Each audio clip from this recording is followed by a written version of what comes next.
किसी काम की शुरुआत करने के पहले यदि उस काम से जुड़े हुए हम अच्छे प्लान को तैयार कर लेते हैं तो हमारे काम की सफलता की गारंटी है वह बढ़ जाती है।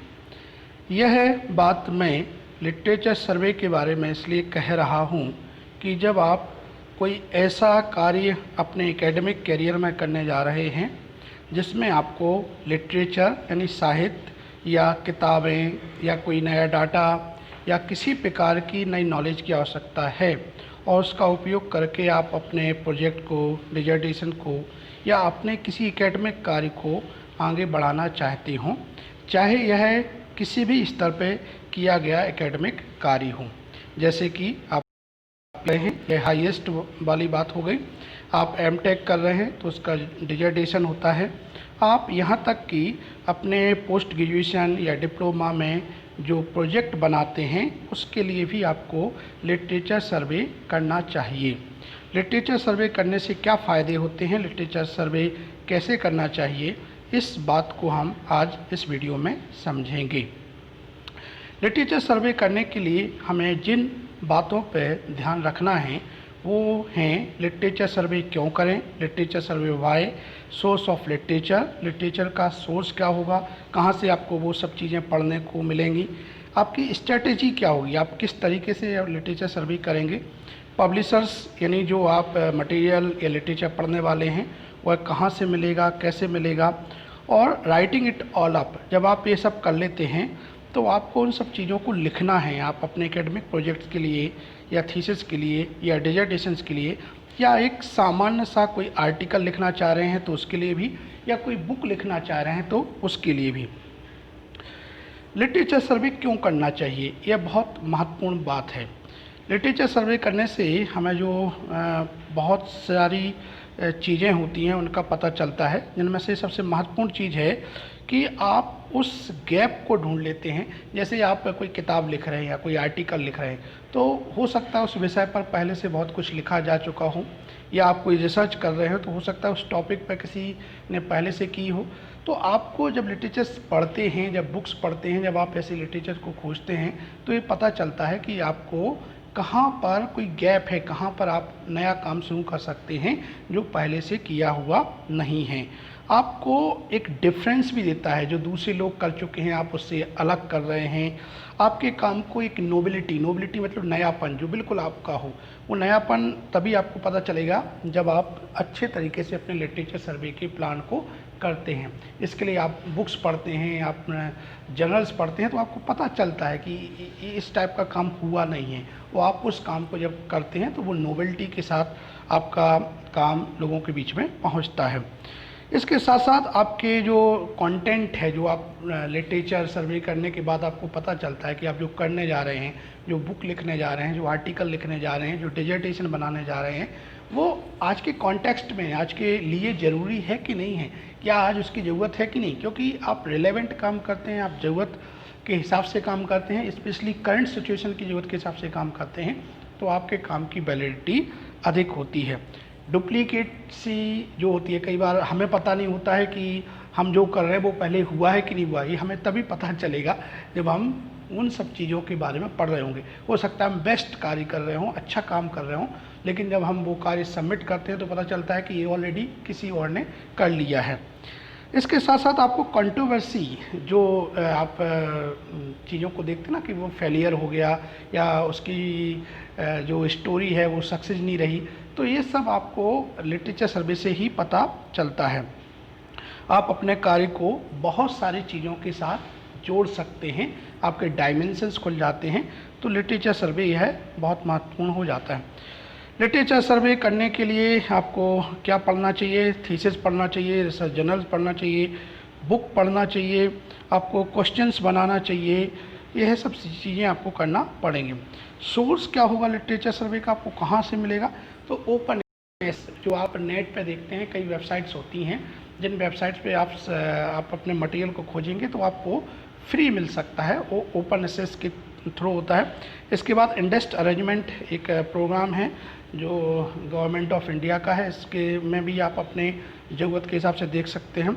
आप किसी लाइब्रेरी का सब्सक्रिप्शन ले सकते हैं जो नॉमिनल चार्ज पे आपको मिलेगा।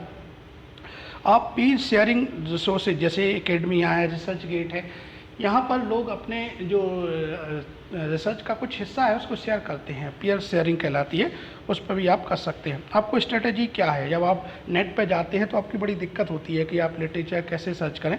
तो इसके लिए सबसे पहले आपको कीवर्ड बनाना आना चाहिए। आप क्या खोजना चाह रहे हैं, आप जो खोजना चाह रहे हैं उसमें महत्वपूर्ण टर्म्स क्या है, उन शब्दों को एक सिस्टमेटिक मैनुअली पहले लिख लीजिए और फिर उसको आप इंटरनेट पर यूज करते हुए जो उसकी सेटिंग्स हैं, जो उसकी सर्चिंग के टूल्स हैं, उनका उपयोग करके आप कर सकते हैं। हाँ, एक और आता है कि हम क्रोनोलॉजी घटते मतलब हम पुराने मटेरियल से नए की ओर जाएं कि नए मटेरियल से पुराने की ओर जाएं। यह एक्चुअली में आपके एक्सपीरियंस पर डिपेंड करेगा। आप पुराने से नए की ओर आएंगे कि नए से पुराने की ओर जाएंगे, यह सर्टेनली कहना मुश्किल है, लेकिन जो इन जनरल कहते हैं कि आप नया मटेरियल पहले 2 साल 3 साल का पढ़ लीजिए, तो उसके बाद फिर आपको पता चलेगा कि आप इसके कितने बैक में जाना है, कितना डेप्थ में जाना है, उसके हिसाब से आप पीछे की तरफ जा सकते हैं। और यदि आप फॉरवर्ड देखते हैं तो साइटेशन बेस्ड जा सकते हैं। तो इंटरनेट पर काफ़ी फैसिलिटी है, आप फॉरवर्ड जाने के लिए या बैक जाने के लिए, तो वो आपके एक्सपीरियंस पर डिपेंड करेगा। या सोर्स ऑफ लिटरेचर, जैसे जनरली प्राइमरी 3 प्रकार के लिटरेचर्स के सोर्स हैं, जिसमें प्राइमरी सोर्स में जो मासिक या त्रिमासिक यानी क्वार्टरली जो जर्नल्स आती हैं वो पढ़ सकते हैं। रिसर्च रिपोर्ट्स आती हैं, रिसर्च रिपोर्ट्स नेट पर भी अवेलेबल होती हैं, लाइब्रेरी में भी होती हैं। कॉन्फ्रेंसेस की प्रोसीडिंग्स होती हैं, हर विषय पर हर जगह पर कुछ ना कुछ लोग कॉन्फ्रेंस करते रहते हैं, तो उसकी प्रोसीडिंग भी आती हैं। कई ऑफिशियल पब्लिकेशंस हैं जो गवर्नमेंट के हैं, जो इंडिया के हैं, जो आउट ऑफ कंट्री भी हैं, उनको भी आप फ्री ऑफ कॉस्ट में यूज कर सकते हैं। आप लोगों की थीसिस, लोगों की स्टैंडर्ड डिजर्टेशंस, आप लोगों की बुक्स को आप खोज कर उनको अपने ज़रूरत के हिसाब से पढ़ सकते हैं। जो सेकेंडरी सोर्स होता है उसमें आप रिव्यू आर्टिकल पढ़ सकते हैं, क्योंकि जब कोई रिव्यू आर्टिकल काफ़ी डेप्थ में जाता है, वो देखता है कि इस पर्टिकुलर टॉपिक पे एक पर्टिकुलर टाइम पीरियड में कितना काम हुआ है, क्या क्या काम हुआ है, तो उससे आपके दिमाग में एक चीज़ आती है कि अगर ये सब हो चुका है तो क्या उसमें कुछ बचा है जो आप कर सकते हो। यदि कुछ बचा हुआ आप फाइंडिंग कर सकते हैं तो आप उसको अपने लिए यूज कर सकते हैं। और ऐसे ही कॉन्फ्रेंसेस बुक्स को पढ़ने पर, इंसाइक्लोपीडिया को पढ़ने पर आपको वो सारी चीज़ें पढ़ती हैं। जो टर्टियरी सोर्स है, जो तृतीयक सोर्स होता है, उसमें बिब्लियोग्राफी है, ईयरली बुक्स निकलती हैं, ये सब चीज़ें आपको होने पड़ेंगी। अब अवेयरनेस है, जब आप कोई आर्टिकल पढ़ते हैं, कोई चीज़ पढ़ते हैं, तो आपकी उसकी क्वालिटी पर डिपेंड करता है कि क्वालिटी कैसी है।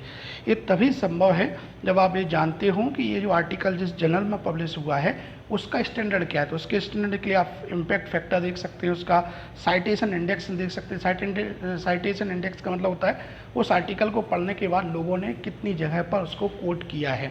और एच इंडेक्स भी होता है, एच इंडेक्स भी उस आर्टिकल के पढ़ने के बाद लोगों को यूज करना।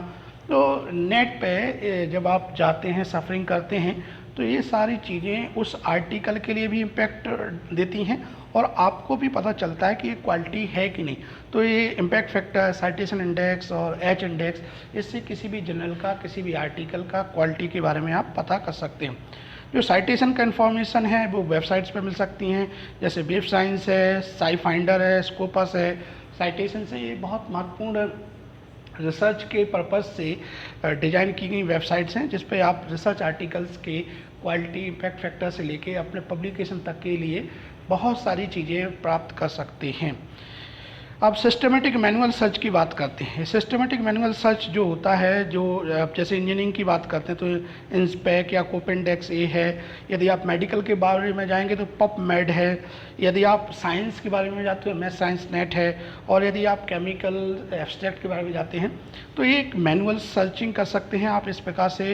एब्स्ट्रैक्ट की सर्च, क्योंकि आप पूरा आर्टिकल हर जगह नहीं पढ़ना चाहते, आप उसका एक जो सार है वो एब्स्ट्रैक्ट में लिखा होता है, यदि आप वह पढ़ लेते हैं तो भी आपको समझ में आ जाता है कि इस आर्टिकल को आपको पढ़ना चाहिए कि नहीं। जो टर्मिनोलॉजी है इससे जुड़ी ही ISBN, जो standard international standard book number, किसी भी किताब को चाहे वो हिंदी या अंग्रेजी में पब्लिश होती है, ISBN रजिस्टर्ड करना पड़ता है। एक नंबर होता है, जो नंबर उस किताब के ऊपर प्रिंट किया जाता है, जिससे पता चलता है कि किताब पब्लिश हुई है और इसका राइटर कौन है, रजिस्ट्रेशन क्या है, एक और आइडेंटिफिकेशन होता है। ऐसे ही ISSN नंबर होता है, जो बुक्स के लिए ISBN होता है और जर्नल्स के लिए ISSN नंबर होता है। DOI ये डिजिटल ऑब्जेक्ट आइडेंटिफायर, ये हर रिसर्च आर्टिकल के ऊपर एक वेबसाइट का एक एड्रेस टाइप का होता है, क्योंकि वेब सर्वर में कई बार आपका मटेरियल चेंज होता रहता है, पता नहीं रहता कि किस मटेरियल को कहाँ पर रखा गया है, तो उस मटेरियल के DOI नंबर से आप खोज सकते हैं। ऐसे ही UD कैटलॉग होता है, रिसर्च सर्विस इंफॉर्मेशन होता है, बिबटेक इन्फॉर्मेट बिब्लियोग्राफी इंफॉर्मेशन, ये कुछ बहुत इंपॉर्टेंट टर्मिनोलॉजी है जहाँ पर आप अपने एब्स्ट्रैक्ट से लेके रिसर्च के मटेरियल्स को देख सकते हैं। मेजर पब्लिकेशंस की बात करेंगे तो साइंस के लिए या हम जो रिसर्च पर्पज के लिए कहते हैं उसमें फ्रांसिस, नेचर, मैनी पब्लिकेशंस, और जो नीचे APS ऐसे लिखें, जहाँ पर A है ये सभी अमेरिकन हैं, और IEEE जो बेसिकली इंजीनियरिंग और इलेक्ट्रॉनिक्स से जुड़े हुए लोग इसमें बहुत पब्लिश करते हैं। तो ये रिसर्च मेजर पब्लिकेशंस हैं, लोग जिनको 80% से लेकर 90% अपने रिसर्च आर्टिकल्स इन्हीं पब्लिकेशंस में पब्लिश होने के लिए भेजते हैं। ऑनलाइन असेस करने के लिए आप साइंस डायरेक्ट जा सकते हैं, स्प्रिंग लिंक जा सकते हैं, इन्फॉर्मेशन वर्ल्ड पर जा सकते हैं, cross.org है, Pola.org है, ये सब चीज़ें आप ऑनलाइन असेस करने के लिए उपयोग कर सकते हैं।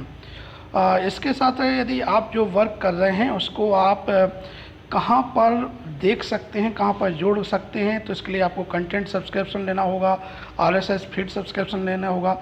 आप मेल के द्वारा भी ले सकते हैं और आप SIG साइट्स पर जाके इन सब चीज़ों को फिगर आउट भी कर सकते हैं। जो रेफरेंस मैनेजर होते हैं, जब आप किसी चीज़ को खोज रहे होते हैं तो आपको रेफरेंस मैनेजर की बहुत आवश्यकता पड़ती है, क्योंकि जब आप खोजते खोजते कहीं पहुंच जाते तो आपको एकदम से याद आता है कि आपका पुराना जो रिसर्च आर्टिकल है वो आपका उपयोगी है या उस रिसर्च आर्टिकल की आपको आवश्यकता है, अब आप फिर से खोजने लगते हैं। ऐसे में आपको रेफरेंस मैनेजर जैसे जेबरेफ है, एंड नोट है, रेफरेंस मैनेजर है, प्रोसाइट है, मेंडली है, जोट्रे है, ये सब वो रेफरेंस मैनेजर हैं जहाँ पर आप रिसर्च के आर्टिकल्स को एक मैनेज कर सकते हैं। आप अपने टाइम के अकॉर्डिंग या ज़रूरत के हिसाब से आप उनको जब चाहो तब प्राप्त कर सकते हैं। So thank you very much for this useful and wonderful, I think wonderful literature survey presentation. और लिटरेचर सर्वे करने के लिए ना कि हमें सिर्फ अपने नॉलेज को बढ़ाने के लिए उपयोगी होता है, बल्कि हमारे सोचने का तरीका बढ़ा देता है, हमारा दायरा बढ़ा देता है, हमें ओपन माइंडेड बना देता है। तो किसी भी काम को करने के लिए यदि प्लानिंग अच्छी करते हैं, आप ज़्यादा चीज़ों को प्लान करते हैं और ज़्यादा ओपन माइंडेड तरीके से प्लान करते हैं, तो आप अपने उस कार्य की सफलता के लिए आश्वस्त हो सकते हैं। Thank you so much. Hopefully you enjoy this video.